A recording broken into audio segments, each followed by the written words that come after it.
Ladies and gentlemen, it's been about 5 weeks, actually 5 or 6 weeks for our potatoes. So I wanted to take you guys into a closer look and maybe give you some tips on growing your potatoes to their full potential. But just before we do that, I want to say welcome to anybody that's new to the channel. If you want to get video updates on all these things that I'm doing in my backyard, hit that subscribe button and make sure you mash that bell icon. So let's go ahead and check out the potato rows and what I've done. Actually, it's pretty cool, I think. So yeah, in these weeks that have gone by, we have gotten some really super awesome good growth. And at this point, one of the things you want to start checking for, because things are going good, is pest. And another thing you want to be looking for is predators of those pests. If you see predators, you will see pest. Unless the predators are kicking butt and doing their job. But you want to look for both at this point, because they will come in and decimate your plants. And you don't want that because you've worked so hard at this point. One of the common ones is flea beetles. Flea beetles are like these little black, tiny beetles. And they can come in here and they can really decimate your plants. So you want to look basically at the tops of your leaves and mostly at the bottom of your leaves. You want to make sure you're looking for egg clusters of wireworms as well. If not, those two can really decimate your plant. Then you have other things like aphids. Aphids can come in here and they can really decimate the green as well. And one of the predators that you want to look for is actually those hoverflies. And a lot of people kind of overlook hoverflies, and I see some flying around right now in my garden. You're not going to see it on camera because they're really tiny, but they almost look like little tiny bees, and they hover. And then when you get close to them, they're like, bzz, you know, and then they just stay really still, hence the name hoverfly. But what they do is they lay these little worm, they almost look like caterpillars, but they're not. They look like green maggots. It's what they look like. And those come in here, and you look this up on Google, you guys. The hoverfly larva, what it'll do is it'll come through and it'll I mean completely decimate aphids in like 2 to 3 days. If you have a lot of aphids, try and see if you can attract hoverflies. But you know what, usually if you have aphids, the hoverflies are coming in. So, but there's another cool predator that a lot of people try to avoid because they're scary to us, and that is paper wasp and other wasps. And they eat wireworms and inchworms and all kinds of stuff. I was trying to get some video of some of the paper wasps coming in, but it's proving to be more difficult. But you're basically trying to get them to stay here. Don't be shooing them off and stuff.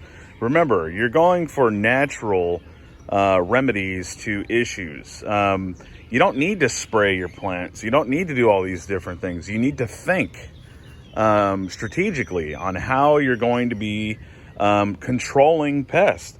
And you want to have wasp around because wasps actually eat worms. They eat caterpillars like voraciously. And so... well, let me show you actually what I do in order to keep wasp around and be safe for kids and everything. As you can see, there's a wasp nest there, okay? And that's a paper wasp nest. And what I'll do is I'll keep one around that's not in a high traffic area, but right here I actually walk through the back of my beds. So I've gotten rid of those. But if you get a paper wasp nest that's nearby, that's ideal. And then you can actually leave that nest alone, provided it's not in a high traffic area, and just let them do their thing. Here, we got a wasp right there. They are voracious. I mean, they come through here and they just try and kill every single worm because they're trying to feed their brood. Okay? So, paper wasps are good. Wasps in general are good for your garden, and that's why I don't mess them with a whole lot, because they do a lot of work, actually, tons of work all day long.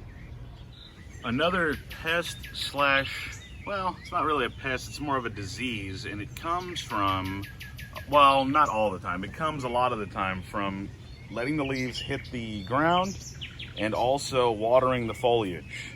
And I've developed a way, well, I haven't developed, I mean, they've been doing this forever, but this is how I stay away from it, and it is blight. I actually dug trenches in between my potatoes, and then I basically stomped down in between the rows. And this is why you don't want to have your rows too close, because your potatoes will stretch out, you know, like they're vines.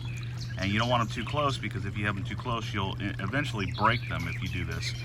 But watering in between the rows like this, instead of on the top of the foliage, is something you definitely want to try out. And I water my rows, and they're about 10 feet long for about 5 minutes each row.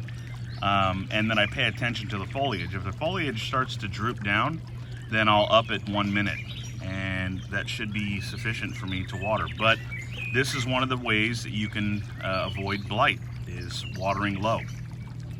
And the last thing on my list, but certainly not least, is you want to make sure that you're pulling weeds that could potentially be a problem. Okay, so if you don't do that, you could have a problem. But for the most part with weeds, you just want to leave them until harvest, okay? So, because a lot of these, they're not going to cause you major issues. I mean, if they're reachable, grab them and just pull them out, okay? But for the most part, they're not going to cause a huge issue with your potatoes, so it's not a big deal to leave them. So, in my opinion, leave them till harvest. So those should be some good tips for you guys to grow some perfect potatoes. A lot of people hill them up.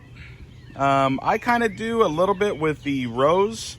When I do the rows, because I kind of, like in between the rows, I kind of smash down, which does hill them up a little bit. You can do that if you want. I'm not going to go through all that effort, because I've found that if you have loose, well-draining soil, generally speaking, you're going to get a good harvest. And then you can put these in root pouches. I've done them in root pouches, and I've done really well. I did a video, which you can see in the card section there, on potato tower, and I got a really good harvest out of that. So this would be the biggest potato rows that I've ever done here. So we'll see how it goes. So I did have one question for you guys. So a long time ago, and I'll probably put some videos in the card section or the comment section below, but I did some videos on growing oyster mushrooms, and that was when I was really early on into gardening, and I didn't really know what I was doing. But I've been doing a lot of research on growing mushrooms again. And so I wanted to see what you guys thought. Should I take the dive and try and grow some oyster mushrooms again, or perhaps a different kind of mushroom? I don't know. Let me know in the comment section, you guys. I'd really love to see if any of you guys have actually done it and been successful. I know Rob's Bob, he's doing it now, and I did these videos like years and years ago, but that kind of sparked my interest again to actually start trying to grow some mushrooms. So I might be in the wrong season though. I think that's more of a winter thing, but anyway, let me know in the comment section, you guys. God bless you guys, and like always, yep, peace. And hey, follow me on Instagram.